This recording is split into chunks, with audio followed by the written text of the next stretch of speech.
Fala galera, tudo bem com vocês? Professor Cauê aqui de novo para mais uma aula de Química. A gente vai continuar agora com o nosso assunto de termoquímica, tá? O assunto de hoje é essa chamada lei de Hess, a lei da aditividade das entalpias. Para que serve essa tal lei de Hess, né? É por causa do seguinte, turma. Às vezes, num processo que a gente quer estudar e entender a energia envolvida nele, é difícil medir isso de uma forma mais direta, né? A gente não consegue chegar num consenso, numa energia, numa quantidade de energia específica liberada ou absorvida no processo total que a gente deseja estudar. Então, para isso, a gente usa, né, como um artifício, reações intermediárias, processos intermediários, né, para chegar desde o meu início, que eu desejo, que eu tenho na minha mão, até o final que eu desejo chegar. Então, olha aqui esse exemplo que a gente tem, bem simples, né? Nessa imagem a gente tem a reação de A para B, de B para C e de A direto para C. Vamos considerar aqui que é o seguinte, a reação global seria de A para C, que é onde começa tudo, no A, e C é onde termina tudo nesse processo. Só que medir essa variação de entalpia de A até C não é fácil, né? É complexo. Então a gente usa essa etapa intermediária que é B para nos ajudar a determinar essa energia. Então olha só, a reação de A até B tem a sua própria variação de entalpia, que a gente chama aqui de ΔH1. De B para C também tem sua própria entalpia, que a gente chamou de ΔH2. O que acontece é que a substância B é um estágio intermediário entre o reagente A e o produto C. Então, a presença desse estágio B é só para nos facilitar a descoberta da energia que existe de A até C. Porque a gente vai conhecer o ΔH1 e o ΔH2. E a partir deles a gente vai descobrir o ΔH3. Como são processos contínuos, né, de A para B e de B para C, a entalpia que se tem de variação de entalpia desde A até C, não importa quantos estágios tenham, ela toda vai ser basicamente o resultado da soma das entalpias intermediárias. Então, se eu quero achar o ΔH3, que é a entalpia de A até C, eu tenho que considerar a entalpia de A até B e de B até C, porque é como se fossem pequenos pedaços, né? Vamos até colocar assim, os pedaços intermediários da entalpia global ΔH3. Então, para achar uma entalpia global, basta a gente somar as entalpias intermediárias. Tá legal? Porque, afinal de contas, para chegar de A até C, eu passei por ΔH1 e ΔH2. Então, o conjunto dessas duas entalpias é a entalpia global, que nesse exemplo é o ΔH3. Tudo bem? Então, a aditividade das entalpias, ela leva em conta esse fator. Adicionar, somar as entalpias intermediárias. Tá bem? Numa forma gráfica, ela vai aparecer assim, tá, gente? Tá? Aqui eu tenho 3 gráficos diferentes para que vocês possam ver uma coisinha. No primeiro gráfico ali em cima, na esquerda, os dois sentidos das setas elas estão para baixo, ou seja, são processos sempre exotérmicos. Né? Então, quando os dois processos forem exotérmicos, obviamente, vai haver duas perdas parciais, então a entalpia total vai ser a soma dessas perdas parciais. Né? Então, a gente vai ter uma junção, né, do H inicial para o H final, mesmo que tenha um estágio intermediário ali no meio do caminho. Tá? Nas entalpias, né, endotérmicas também, de A até C ali embaixo, o ΔH1 vai de A até B, ΔH2 vai de B até C, e o ΔH3 é o processo global de A até C. Né? Então, a gente também aqui vai somar essas entalpias absorvidas nesse segundo gráfico aqui, já que ele é um gráfico endotérmico. E nesse gráfico maior aqui, que tem os dois, segue o mesmo padrão. A entalpia de A até a entalpia de B, houve uma absorção. Então, foi uma entalpia positiva. De B para C, teve uma perda, entalpia negativa. De C para D, também entalpia negativa. Se a gente soma isso tudo, houve mais perdas, né? Houve maior energia perdida do que energia recebida. Então, automaticamente, o que a gente vai perceber? que a variação global, que é esse ΔH ali que tenho de A até D, vai ser a soma de tudo isso. Ah, ganhei um pouquinho, mas perdi bastante. Então quer dizer que eu perdi um pouquinho, né? Então, sempre, mesmo que você tenha na forma de gráfico, basta você somar as entalpias parciais, tá? Ou seja, ΔH2 mais ΔH3 mais ΔH4 correspondem a ΔH1, que vai de A até D, que é o início da reação, e D é o processo, é o produto, é o final da reação. Beleza? Então, mesmo num gráfico, não fica difícil de compreender. Se ficar alguma dúvida, vocês precisam escrever e me perguntar, turma. Beleza? Quem tiver dúvida, tem que perguntar sempre, não pode ficar com dúvida. A dúvida pode ser aquela uma questão que vai te dar a tua vaga no vestibular quando você for testar ele. Então, não deixe isso acontecer. Para a gente poder entender como é que isso funciona, a gente vai aqui trabalhar com um exemplo agora, tá? De como resolver uma questão que envolve lei de Hess, né? Então, eu coloquei para vocês uma equação de formação do metano. É que eu já informei que o carbono grafita reage com 2 mols de gás hidrogênio e produz 1 mol de gás metano. E a variação de entalpia disso é desconhecida. É uma interrogaçãozinha ali, né? Porque é um processo que é difícil de medir ele diretamente, a entalpia dele. Só que a gente tem 3 processos intermediários cujas entalpias já são conhecidas, que estão até ali descritos. Carbono grafita reage com gás oxigênio, produz gás carbônico, uma variação de entalpia de menos 94,1. Gás hidrogênio reage com meio mol de gás oxigênio, produz água, com sua entalpia específica, e o metano reage com o gás oxigênio, produzindo gás carbônico e água, também com sua entalpia específica. Então, a partir desses processos intermediários, que a gente já conhece a reação, já conhece a entalpia deles, a gente vai conseguir determinar a entalpia da reação que eu tenho ali em cima que eu desconheço. Olha como. Tem aqui então esse exemplo, né? A equação global está ali em cima, que é o carbono grafita, reagindo com 2 mols de gás hidrogênio, produzindo o gás metano. A gente vai analisar uma etapa de cada vez, tá? O que a gente tem que pensar nessas etapas? Quais substâncias estão presentes na equação global? Na primeira etapa, a única substância que está presente nela, na equação global, é o carbono grafita, né? Então a gente vai olhar para ele. E a gente vai olhar 2 coisas nesse carbono grafita, tá? Primeira, a posição que ele está, se for igual ou não da equação global.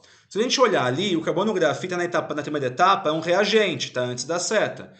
Na equação global ele também é um reagente. Então ele tá no lugar certinho.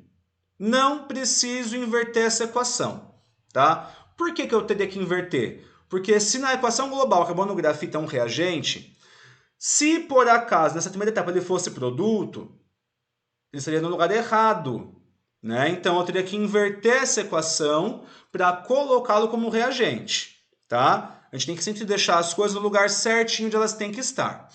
Então, como ele está no lugar certo já, ele é reagente na primeira etapa, na equação global, não mexo. E a quantidade em mol também a gente tem que olhar. Na primeira etapa eu tenho só 1 mol de carbono grafita. Na equação global também é só 1 mol de carbono grafita. Então, eu não preciso mexer nas quantidades dessa reação. Né? Por que eu precisaria mexer em quantidades? Porque pensa, se eu tenho na primeira etapa 1 mol de carbono grafita e na equação global tivesse 3 mols, como é que vai surgir 3 mols a partir de 1? Isso não acontece. Então, se na equação global tivesse 3 mols de carbono grafita, eu precisaria também ter os mesmos 3 mols na primeira etapa. Então, eu tenho que sempre manter igualadas essas quantidades em relação à mesma substância, tá? Como aqui não é o caso, não mexo nessas proporções. Então, a gente vai usar a equação do jeitinho que ela é, que é essa que está aqui em verde para vocês, que é igualzinha a que eu coloquei ali em cima, tá? Na segunda etapa, a gente tem ali como única substância que está nela, na reação global, o H2. Então, a gente vai olhar também da posição. O H2, na segunda etapa, é um reagente. Na equação global, também é um reagente. Então, não precisamos inverter a equação. Está no lugar certo já. Reagente, reagente. Então, o H2 está sempre antes da seta. Está de boa. Só que olha a quantidade em mols agora. Na segunda etapa eu tenho só 1 mol de gás hidrogênio, de H2. Só que na equação global são 2 mols. Então, se a equação global exige 2 mols de H2, eu preciso ter 2 mols de H2 também. É aquela pergunta básica de estequiometria. Se eu tenho 1 mol de H2 ali nessa equação, nessa segunda etapa, para que vire 2, eu tenho que dobrar as quantidades dessa equação. Então, eu vou ter que ajustar essa quantidade parcial, né? Então, nesse caso, tem que multiplicar por 2, para que esse 1 mol de H2 vire 2 mols de H2. Só que lembra, quando a gente multiplica uma substância, todas as outras sofrem a mesma proporção, porque na reação química eu tenho que manter as quantidades exatas. Tá? Então, esse 1 mol de H2 virou 2 mol de H2. O meio mol de O2 virou 1 mol de O2. O 1 mol de água virou 2 mols de água. E a entalpia também dobra. Por quê? Se para reagir 1 mol de H2 libera 68 quilocalorias, para queimar, para reagir 2 mols de H2, libera o dobro de energia.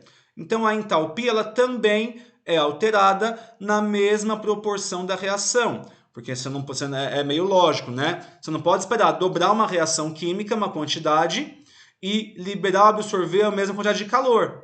Isso não existe. Se você dobrar uma equação, uma reação, triplicar, fazer pela metade, qualquer proporção que você aplique, vai aplicar a mesma proporção à energia envolvida. Tá legal? Então, a segunda etapa, depois de analisar a equação dela, de acordo com a equação global, a gente tem essa verdinha aí que surgiu. Tá? E como terceira etapa, a gente vai também analisar as mesmas coisas. A única substância que se repete na terceira etapa na equação global é o CH4. Só que olha a posição dele. Na terceira etapa, ele está antes da seta, ele está como reagente. Na equação global, ele é produto. Então, posições diferentes, né, turma? Eu tenho que obedecer qual? A ordem da equação global, porque é a reação que me interessa. Não me interessa ter um metano como reagente. Me interessa ele como produto. Então, essa terceira etapa ela tem que ser invertida. Tá? O CH4 e o O2 vão virar produtos e o CO2 e o H2 vão virar reagentes. Vamos inverter todo mundo de lugar, inclusive a variação de entalpia, né? Se a gente tendo na queima do metano, né? A gente sabe que CH4 reagindo com O2 é uma reação de combustão do metano, uma queima. Se nessa queima tem liberação de energia, que é esses 212 quilocalorias, na hora de produzir o metano ao invés de queimá-lo, tem que, obviamente, absorver energia. Então, quando a gente inverte uma reação, uma equação termoquímica, precisamos também inverter o sinal da entalpia. Porque já que a reação está invertida, a hora que a gente inverte a reação, ela deixa de absorver calor e vai passar a liberar ou vice-versa. Tudo bem? E também pela quantidade. Na terceira etapa, tem 1 mol de gás metano, que é a mesma quantidade da equação global, que também é um CH4. Então, não precisa multiplicar por nada. Então, como ela vai ficar desse jeitinho aqui, ó. O CO2 e o H2O na frente da seta como reagentes agora. O CH4 e o O2 depois como produtos, né, inverti os dois lados. E o sinal da entalpia mudou para mais 212,8 quilocalorias. Tá? Então, ponto importante, ponto chave, galera. Quando você tiver as equações intermediárias, precisa identificar se é necessário inverter alguma equação ou multiplicar alguma equação. Então, você usar as quantidades exatas de acordo com a equação global. Se não fizer isso, você não vai usar as proporções necessárias e o seu cálculo vai dar errado. Tá? Então, aqui a gente tem as 3 equações já determinadas. Peguei elas e pus elas para cá. Né? Então, eu tenho elas aqui agora corretamente adequadas à necessidade da questão. Uma vez tendo isso, essas 3 equações prontinhas, basta a gente agora fazer a soma, né? Então, primeira coisa, vamos eliminar ou simplificar as substâncias que se repetem, né? Por quê? Imagina só, uma substância surge como produto e depois é consumida como reagente, ela surgiu, mas deixou de existir. Então, essa relação de estar dos dois lados da seta aí, meio que nos permite anular essas substâncias. Então, olha só. Vamos então começar aqui a simplificar esse negócio. O O2 está ali já anulado. Ó. Eu tinha, antes da seta, um O2 com o carbono e um O2 com H2. Então, antes eu tinha 2 mols de O2 como reagentes. E na última equação tem 2 mols de O2 como produto. Então, olha só, 2 mols reagente, 2 mols produto. Igual quantidade, anula. Não entra na jogada, tá? Outro caso, o CO2. 1 mol como reagente na última equação e 1 mol como produto na primeira equação. Quantidades iguais em lugares diferentes das equações termoquímicas, também cancela. H2O, mesma coisa. 2 mols como reagentes na última equação, 2 mols como produto na segunda equação. Quantidades iguais em lados opostos também anula. Então, essas substâncias que se repetem precisam ser eliminadas ali da minha equação global. Ah, e se desse diferente, professor, se desse 3H2O com 2H2O. Aí vocês teriam que eliminar 2 com 2, sobraria 1H2O no lado onde for maior. Né? Supondo que tivesse 3H2O no reagente e 2 no produto, você cancelaria os 2H2O do produto com 2H2O do reagente. Sobraria 1H2O como reagente. Então, esse H2O que sobrou faz parte da equação global. Isso pensando num caso que tenha quantidades diferentes da mesma substância. Tá? Caso isso não aconteça, que nem foi essa minha situação aqui, onde tudo tem a mesma quantidade, só anula e já era. Tá? Uma vez tudo simplificado, agora a gente pode somar as coisas. Né? Então, tudo ali eliminado, o que vai sobrar? Sobram somente as substâncias da equação global e a sua entalpia, né, obviamente, vai ser a soma das entalpias parciais. Então, o que sobrou ali? Um carbono grafita, 2H2 antes da seta e um CH4 depois da seta. Foi o que sobrou e era a equação que a gente queria desde o começo. Né? E a variação de entalpia é o resultado da soma de menos 94,1 mais menos 136,6 mais 212,8. Essa soma dá menos 17,9 quilocalorias. Então, a gente descobriu uma variação de entalpia, não por entalpia de produto e reagente, mas somando entalpias já conhecidas de reações intermediárias. Tá bem? É assim que a lei de Hess funciona. Beleza, gente? Então, espero que tenha aqui ficado tudo claro. Se não ficou, escrevam com suas dúvidas que a gente vai tirar elas todas, tá bem? Então, curtam o vídeo, estudem bastante, compartilhem, se inscrevam no canal e a gente se vê na próxima aula, tá bem? Um beijo no coração de vocês. Valeu, galerinha!